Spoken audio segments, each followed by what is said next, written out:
bonsoir à mes camarades de la deuxième heure. Bonsoir Philippe Guibert. Bonsoir Pierre. Chroniqueur politique, bonsoir Mathieu Bock-Côté. Bonsoir. Essayiste et chroniqueur. Et nous sommes avec l'ancien ambassadeur de France en Algérie. Bonsoir Xavier Driancourt.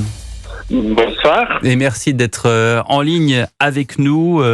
Vous l'avez dit récemment dans une interview, l'important c'est de ne pas dire, c'est de faire. Quand vous étiez en poste à Alger en tant qu'ambassadeur de France, sur les visas consulaires, vous les avez réduits de moitié.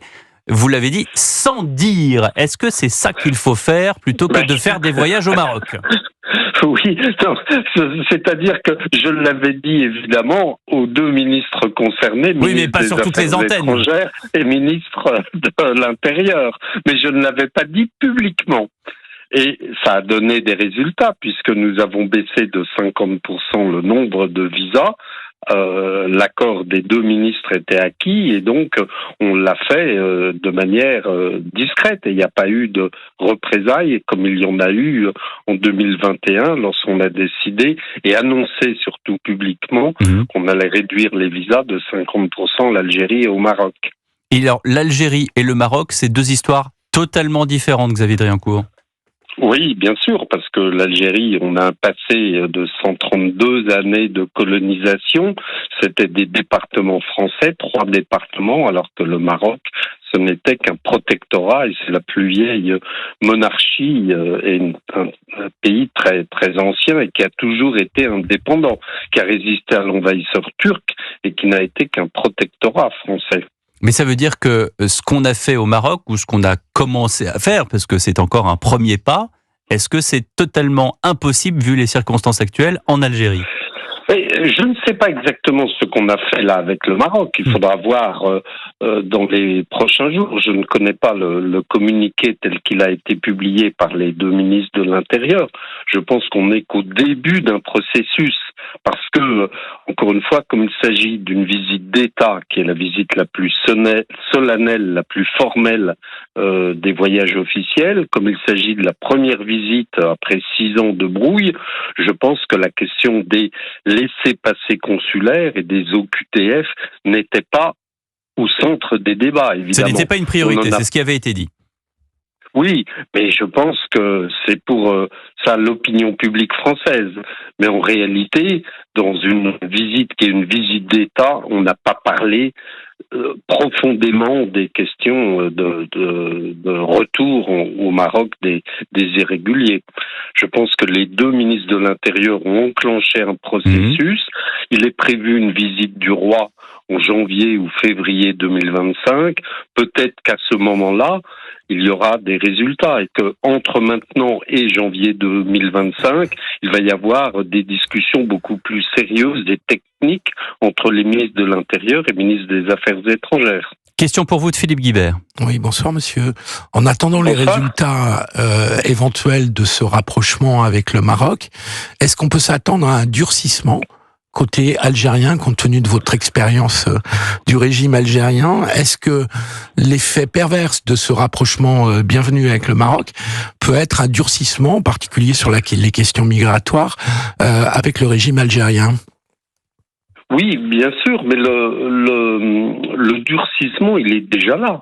Il est déjà là depuis l'été, depuis le 30 juillet, quand nous avons annoncé la décision de reconnaître le Sahara occidental marocain. Et depuis lors, ils ont rapatrié, ils ont retiré leur ambassadeur à Paris. Il n'y a pas d'ambassadeur à Paris depuis 4 mois maintenant, et depuis 3 mois. Ce qui est embêtant pour avoir la première communauté étrangère en France. Oui, et puis voilà, et ils ont bloqué tous les laissez-passer consulaires. Donc avant, ils étaient à 7% d'exécution. Aujourd'hui, ils sont à peu près 0%, j'imagine. Donc voilà le durcissement algérien. Et demain, ou plutôt après-demain, c'est le 1er novembre, le 70e anniversaire du début de la guerre d'Algérie. Et on peut s'attendre sans doute à l'annonce de décisions algériennes. Donc attendons 48 heures. Question pour vous de Mathieu Bock-Côté. Alors, il y a une partie du discours d'Emmanuel Macron devant le Parlement marocain qui m'a étonné. Alors, il commence en critiquant la colonisation française du Maghreb, en disant que c'est un rapport fondamentalement inégalitaire, mais quelques minutes plus tard, il célèbre la colonisation musulmane de l'Europe en faisant l'éloge d'Al-Andalus. Comment avez-vous compris cette espèce de, peut-être un paradoxe, cette contradiction? Comment avez-vous compris cet éloge quelque peu inattendu? Mais je crois que le président de la République est dans la continuité de ce qu'il avait dit en 2017 à Alger, c'est-à-dire la colonisation est à ses yeux un crime contre l'humanité. Oui, lorsqu'elle vient du nord vers le sud, mais pas l'inverse. Voilà, lorsqu'elle est du nord vers le sud, et la colonisation française en Algérie et vraisemblablement, j'imagine, au Maroc et en Tunisie et en Afrique noire, a été à ses yeux un crime contre l'humanité. Mais la colonisation arabe ou musulmane en Espagne notamment et dans le sud de la France, ça a été un mélange des cultures. Voilà, c'est un peu différent. Et donc c'est inquiétant. C'est pas la même vision, évidemment. Je suis pas sûr qu'il fallait dire cela au cours d'un discours officiel au Parlement marocain. Surtout dans le contexte franco-français qu'on connaît. Philippe Guibert. De fait, il y a quand même une différence énorme entre l'Algérie et le Maroc. C'est qu'en Algérie, on a eu une colonisation de peuplement, vous l'avez dit tout à l'heure, de 132 ans, alors qu'au Maroc, ce n'était qu'un protectorat. Et comme par hasard, tout à fait, nos relations amicales avec le Maroc sont plus spontanées, on va dire ça comme ça, qu'avec l'Algérie, dont le régime joue sur les traces de cette colonisation. Donc la colonisation française en Algérie a laissé des traces pas que positives. Oui, mais si vous voulez, je crois que le président de la République avait fait depuis 2017 le pari algérien. Oui. Et ce pari algérien n'a pas donné beaucoup de résultats, ou même n'a rien donné. C'est-à-dire qu'à tous les gestes qui ont été faits par la France, notamment les gestes mémoriels, il y a eu très peu de retours du côté algérien. Donc ce pari s'est transformé, comme je le dis, en un piège algérien. Et finalement, le président a mesuré les avantages et les inconvénients de notre relation avec l'Algérie et avec le Maroc, et a fait plutôt le choix du Maroc parce que, en considérant, alors que les relations, comme vous le dites, sont plus souples, sont plus faciles et qu'il y avait sans doute davantage à attendre de la part du Maroc et qu'on n'obtiendrait rien de l'Algérie. Dites-moi, Xavier Driancourt, je fais un parallèle. Là, en l'occurrence, le 28 octobre, c'est-à-dire il y a 2 jours, on marquait le 100e anniversaire, c'est pas rien, des relations diplomatiques entre l'ex-Union soviétique, aujourd'hui la Russie, et la France. Dans le contexte actuel, cet événement a été évidemment complètement inexistant, en tout cas en France. Est-ce que, avec ce qui se passe maintenant, ce qui vient de se passer, alors d'abord cet été avec cette lettre d'Emmanuel Macron au Maroc garantissant la souveraineté marocaine sur le Sahara occidental et la confirmation avec ce voyage officiel, est-ce qu'on peut s'attendre à un gel total des relations entre l'Algérie et la France ? Non, je ne crois pas, parce que d'abord, pour 2 raisons. D'abord, je pense que aux yeux de l'Algérie, la France, qui est l'ennemi principal, reste aussi le partenaire principal. Oui. Et l'Algérie ne peut pas se couper de son partenaire principal.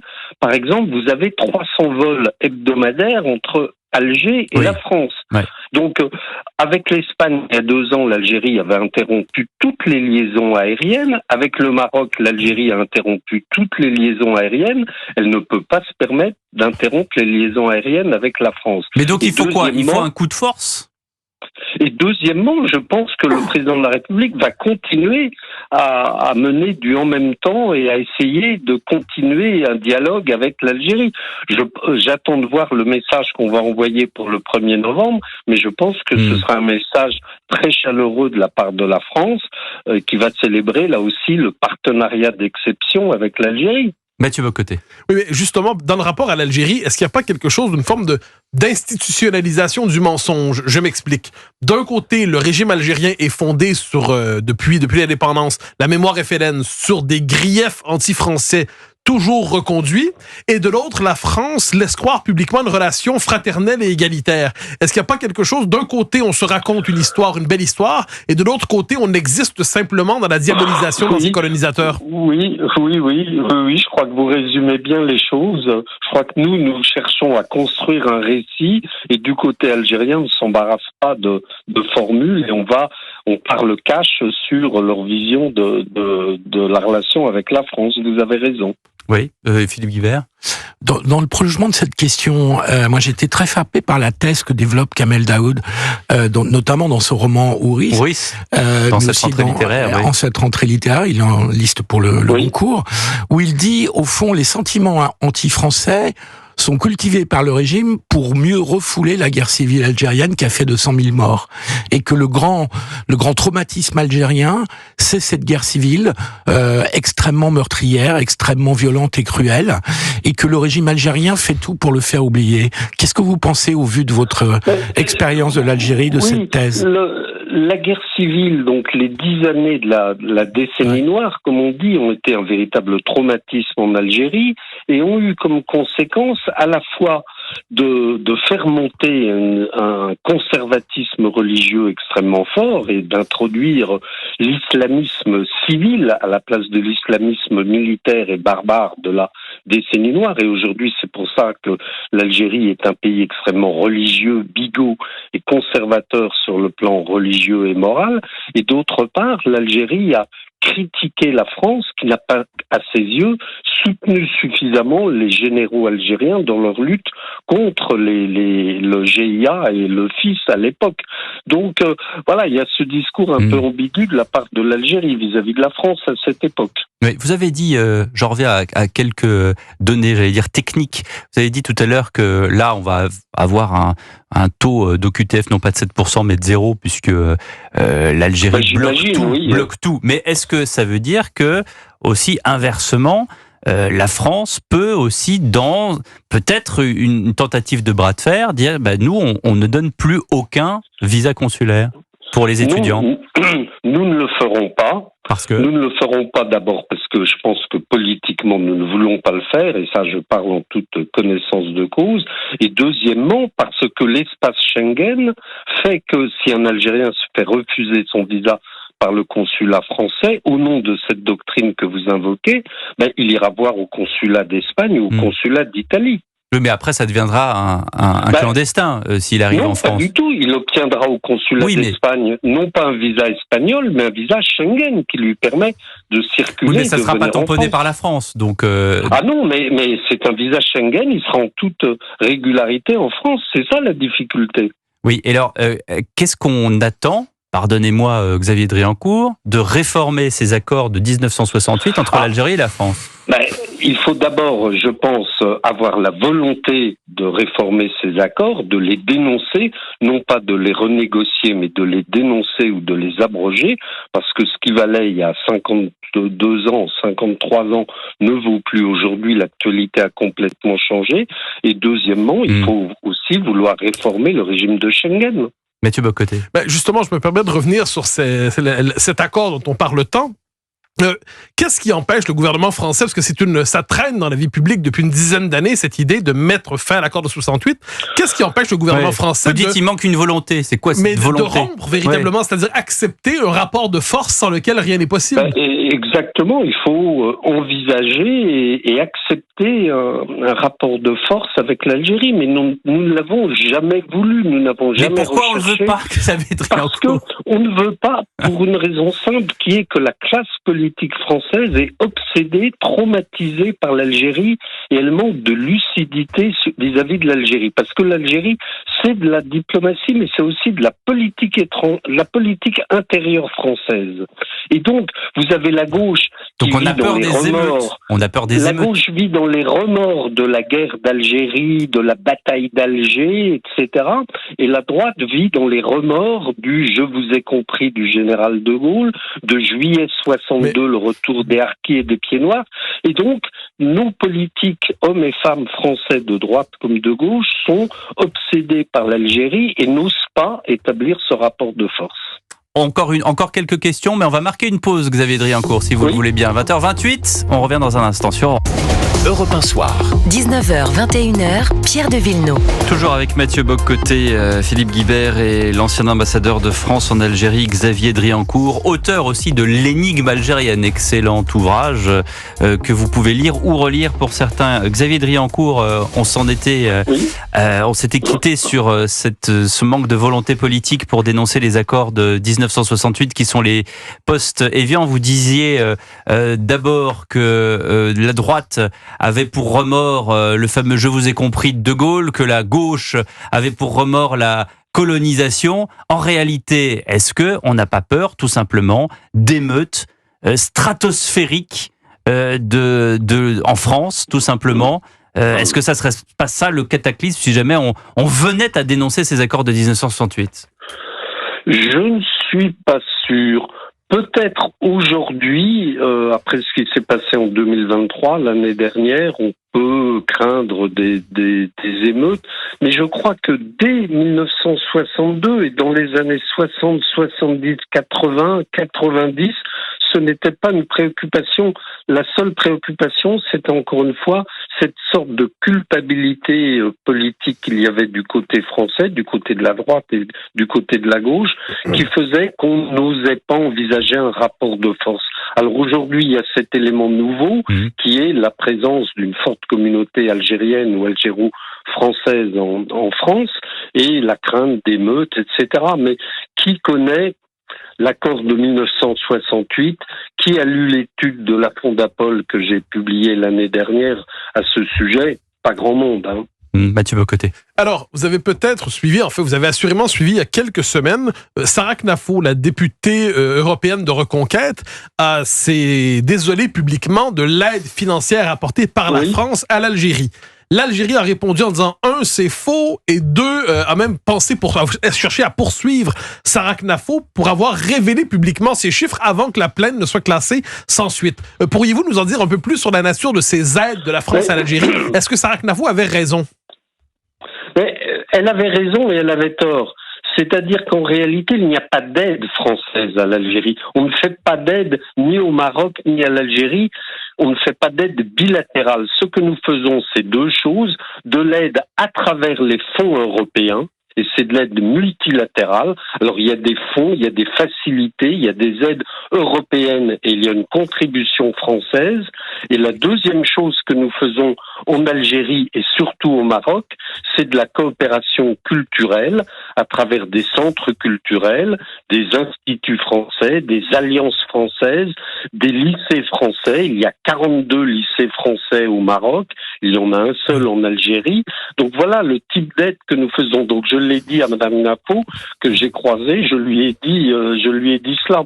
Il y a du vrai, mais il y a aussi le fait que c'est une aide européenne. Mais donc c'est une aide contournée d'une certaine manière. Une aide européenne, la France est contributrice nette à l'Europe. Je veux dire, si je peux me permettre, sur le plan, c'est peut-être indirect, mais c'est une aide à l'Algérie finalement. Tout à fait, mais notre aide, notre contribution n'est pas fléchée vers l'Algérie. Après, c'est l'Europe qui fait sa petite tambouille. Et c'est combien? Pardon? Combien d'argent? De combien? Je ne saurais pas dire quels sont les chiffres aujourd'hui, honnêtement. Bah, vous dites quand même, on peut quantifier si c'est pour vous donner un ordre de grandeur. Nous avons une coopération culturelle en Algérie qui est sans doute un des plus gros budgets du ministère des Affaires étrangères, qui se situait, lorsque j'étais à Alger, autour de 11-12 millions d'euros par an. C'est pas grand-chose. Pour le volet coopération culturelle, c'est-à-dire nos centres culturels, etc. Philippe Guibert, vous vouliez revenir avec monsieur l'ambassadeur sur la question marocaine. Oui, quel bilan faites-vous de cette visite d'Emmanuel Macron et quel avantage concret ou résultat concret vous attendez pour notre pays en matière migratoire évidemment, mais pas seulement, en matière géopolitique et économique? Est-ce que ce voyage est un succès pour la France? Bon, il est un peu tôt pour se prononcer sur le bilan de la visite du président de la République, mais je crois qu'il y a plusieurs choses qu'on peut attendre. D'abord, évidemment, sur le plan économique, c'est important, parce que les investissements français au Maroc, ils sont de 8 milliards d'euros. les investissements français en Algérie, ils étaient de 4 milliards lorsque j'étais à Alger. Ils sont de 2 milliards aujourd'hui. Donc vous voyez le rapport de 1 à 4. En même temps, je pense qu'il ne faut pas sous-estimer l'influence du Maroc en Afrique. Et que, à travers le Maroc, nous pouvons jouer un rôle davantage en Afrique et en Afrique continentale. L'Algérie, il faut le rappeler, a été mise à la porte, comme la France, du Mali et du Niger. Le Maroc est très influent et joue un rôle en Afrique. Et donc, je pense que, voilà, il y a plusieurs avantages. Il y a la sécurité en Méditerranée, il y a les questions migratoires, il y a les questions économiques, et il y a le rôle du Maroc en Afrique. Donc, c'était finalement une bonne idée de miser sur le Maroc plutôt que sur l'Algérie. Et nous, le président de la République a pesé les avantages et les inconvénients entre le Maroc et l'Algérie et finalement a fait un choix, j'allais dire, non pas de financier, mais un choix politique. Et il a considéré que les avantages marocains l'emportaient sur les inconvénients algériens. Une dernière question, Xavier Driancourt. Aujourd'hui, l'Algérie, on a le président Tebboune, on a le régime qui est, j'allais dire, vissé par les généraux. C'est pour combien de temps? C'est à long terme? Est-ce que l'Algérie restera dans le spectre géopolitique encore longtemps de cette façon, de cette nature? Oui. L'Algérie restera dans ce régime. Je pense que les Algériens, les militaires algériens, le système algérien a eu très peur en 2019-2020 pendant le Irak, et il est décidé, quoi qu'il en coûte, à se maintenir au pouvoir.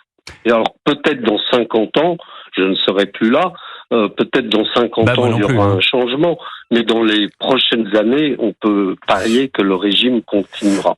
Merci beaucoup, monsieur l'ambassadeur. Merci Xavier Driancourt d'avoir été en ligne avec nous sur Europe 1. Je rappelle le titre de votre livre, L'énigme algérienne.